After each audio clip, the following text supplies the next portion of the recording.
Chers amis entrepreneurs, chers abonnés, bonjour. La banane plantain est une espèce hybride de plante de la famille des Musacées. Le parent A de l'hybridation est Musa acuminata, une espèce de bananier de la famille des Musacées, originaire d'Asie du Sud-Est. Le parent B de l'hybridation est Musa balbiciana, une autre espèce qui produit des bananes comestibles mais qui contient des graines. Le bananier plantain peut être cultivé soit de manière extensive en association avec d'autres cultures ou de manière intensive en culture pure. Quelques cultures pouvant être associées au bananier plantain sont le macabo, le piment, le cacao, le poivre, les agrumes, c'est-à-dire orangers, citronniers, mandariniers, etc. Le bananier plantain est une plante qui se développe mieux dans des climats chauds et humides avec une insolation adéquate. C'est une culture qui réussit sur les sols riches en matière organique. Les sols argileux à forte rétention d'eau et les sols sableux à faible rétention d'eau sont à éviter. Le site doit être à pente légère, c'est-à-dire avec un sol plat, bien drainé, éclairé et protégé des vents violents. Le site doit être accessible afin de faciliter l'approvisionnement en intrants et l'évacuation de la production. La présence d'un point d'eau sur le site est très importante pour le suivi, c'est-à-dire l'arrosage des pifs en pépinière, le traitement phytosanitaire, la fertilisation foliaire, etc. Le piquetage est une activité qui consiste à matérialiser les points où les trous seront creusés. La densité des plantes à prendre en compte au moment du piquetage dépendra des objectifs visés.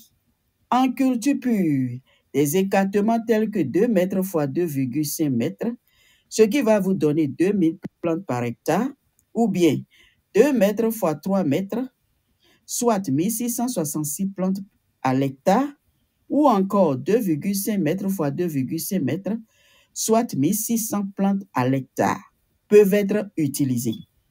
En culture associée, une densité telle que 3 mètres x 3 mètres, soit 1111 plantes par hectare, peut être utilisée. Le piquetage intervient généralement au cours du mois de février pour la première campagne et en juillet pour la seconde campagne. La dimension recommandée pour les trous de bananier plantain est de 40 cm x 40 cm x 40 cm. Il est important de respecter la dimension des trous car elle conditionne la croissance des plantes. Pendant la trouaison, la terre de surface, qui est une terre noire riche en humus, doit être séparée de la terre de fond, qui est la terre rouge. La trouaison doit se faire peu de temps avant la mise en terre des plantes afin d'éviter que les trous se referment. La trouaison intervient généralement au cours du mois de février pour la première campagne et en juillet pour la seconde campagne. Le producteur a le choix d'utiliser des rejetons ou bien les pifs. Pif veut dire plan issu de fragments de plants. Le choix se fait généralement sur la base de la disponibilité de l'une ou l'autre forme à proximité du site. Les variétés cultivées et consommées dépendent de chaque pays. En Guadeloupe, par exemple, les variétés White Plantain, Dominico Hatton et Horn Plantain sont les plus cultivées et consommées. En Côte d'Ivoire, la banane plantain est la troisième production vivrière avec 1 500 000 tonnes produites chaque année par 2 500 000 actifs agricoles, dont 80% de femmes. L'exportation de ce produit représente près de 10% de la production nationale et il y a 3 variétés de banane plantain que sont le FHIA 21, le Pita 3 et la variété Big et Banga. Présentés comme des variétés à haut rendement, le FHIA 21 et le PITA 3 sont des variétés hybrides. Quant au Big Ebanga, c'est en fait une variété camerounaise. Mise au point par le CNRA, ces variétés hybrides répondent aux soucis de l'augmentation de la production par la mise à la disposition des agriculteurs du matériel végétal amélioré, robuste, résistant aux maladies et aussi au déficit en eau qui est l'une des sources majeures des pénuries saisonnières. La variété corne est la variété locale en Côte d'Ivoire.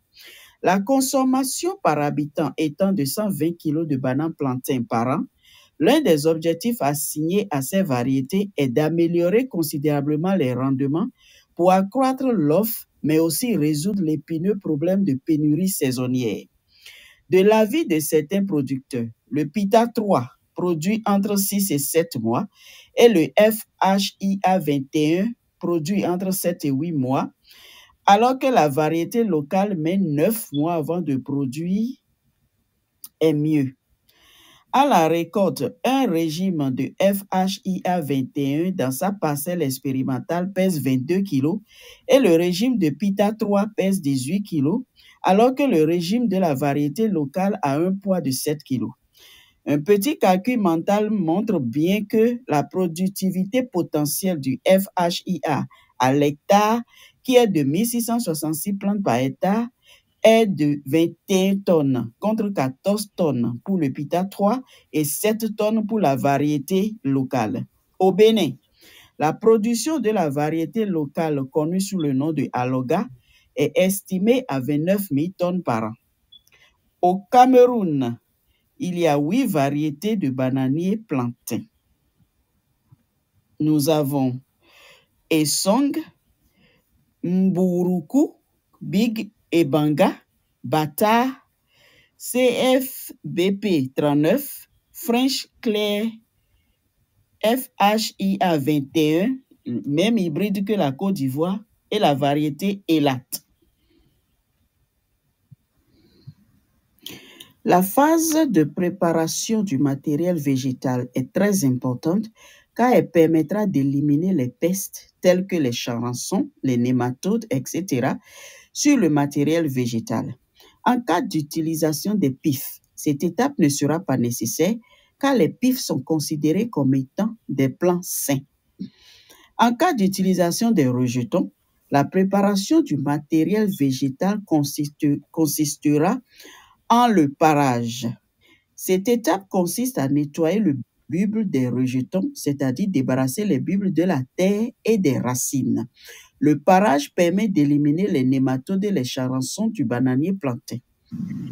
Cette étape consistera également en le pralinage, qui consiste à tremper les bulbes de rejetons du bananier planté dans une solution d'insecticide, fongicide et nématicide pendant 10 minutes, puis les sécher pendant 24 heures.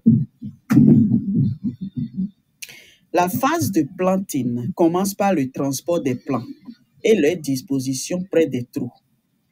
Avant de mettre les plants dans les trous, il faut verser la terre de surface et le mélanger à un nématicide. En cas d'utilisation des pifs, évitez de détruire la motte de terre autour des racines. Un mois après le planting, c'est-à-dire après avoir planté, identifiez les plantes qui n'ont pas poussé et replantez. Le désherbage peut se faire manuellement ou à l'aide d'herbicides. Cette tâche est très importante car elle élimine la compétition entre les plants de bananiers plantains et les mauvaises herbes vis-à-vis de la lumière, les nutriments et l'eau. Le désherbage du site peut se faire 2 à 3 fois par an. L'effeuillage consiste à couper les feuilles mortes, les feuilles vieilles et les feuilles malades. L'œillotonnage, ça consiste à prélever le rejet autour de la tige de bananier planté en ne laissant qu'un ou 2 rejets par tige. L'œillotonnage doit se faire une fois tous les 2 à 3 mois. Cette opération permet de limiter la compétition, vis-à-vis de l'eau et des nutriments contenus dans le sol. La fertilisation.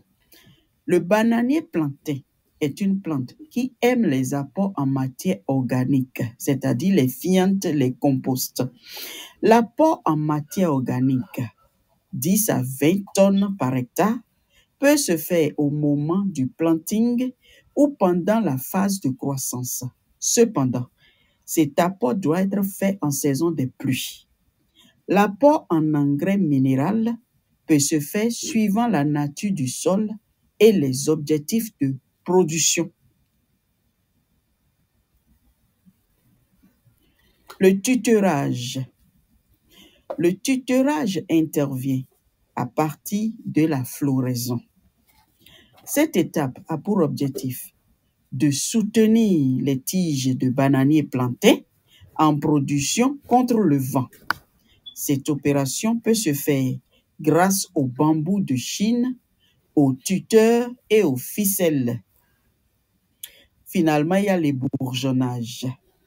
Ça consiste à supprimer le bourgeon mâle 2 semaines après l'apparition de la dernière main sur le régime. Cette opération favorise le grossissement des régimes. La récolte des régimes de bananes se fait manuellement en environ 3 à 4 mois après la floraison et s'étale tout au long de l'année. Les régimes se conservent ensuite entre 15 et 30 jours en fonction du moment de la récolte. Le transport est délicat car la banane est un fruit fragile qui supporte mal les chocs et les changements de température. Parmi les maladies et ravageurs du bananier plantain, nous pouvons citer les nématodes du bananier ou Rhadopholus similis. Ce sont des vers microscopiques qui entraînent une nécrose et une réduction de la capacité d'absorption des racines, le ralentissement et la diminution de la croissance et finalement la fragilisation de l'ancrage et la chute du bananier, ce qui cause une perte du rendement. Il y a aussi la cercosporiose noire du bananier ou Mycosphaerella fijiensis. C'est un champignon ascomycète, encore appelé la maladie des raies noires ou MRN, qui attaque le limbe des feuilles. Les conséquences pour le bananier sont la nécrose, le dessèchement du limbe et la diminution de la surface foliaire active. La cercosporiose entraîne également le ralentissement et la diminution de la croissance, la diminution du remplissage et la maturité avancée des fruits, ce qui réduit le rendement. Ensuite, il y a le charançon noir du bananier ou Cosmopolite sordidus. C'est un insecte de l'ordre des coléoptères. La femelle pond ses œufs dans le bulbe du bananier et les larves se nourrissent en creusant des galeries dans le bulbe du bananier. Les conséquences pour le bananier, c'est le ralentissement et la diminution de croissance ainsi que la fragilisation de l'ancrage, entraînant la chute du bananier et une perte de rendement. Comme solution contre les maladies et les ravageurs du bananier, il faut faire une rotation de culture ou bien des jachères. Il est bon de considérer l'utilisation des variétés améliorées, résistantes et tolérantes. Il faut aussi utiliser un matériel végétal sain, indemne de nématodes ou de larves de charançon, tels que des vitraux plans, des pifs, des rejets avec parage, des rejets avec parage et pralinage, ou encore des rejets ébouillants, qui est une pratique qui consiste à tremper le panier avec les rejets en immersion totale dans l'eau bouillante pendant 30 secondes.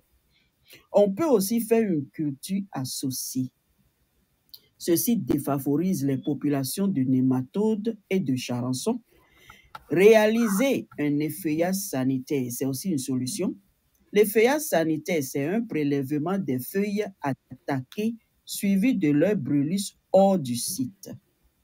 On peut également utiliser des fongicides tels que le plantineb, le mancostar, agrèbe 80, pancozeb.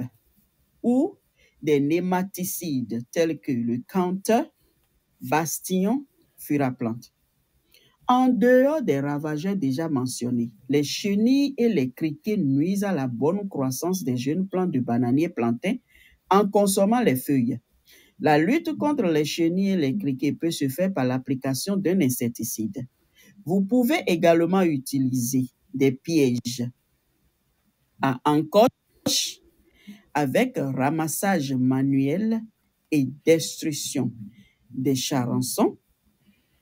Vous pouvez utiliser des pièges à pseudo-tronc avec insecticide ou bien des pièges avec des morceaux de pseudo-tronc et de l'eau savonneuse ou encore des pièges à phéromones.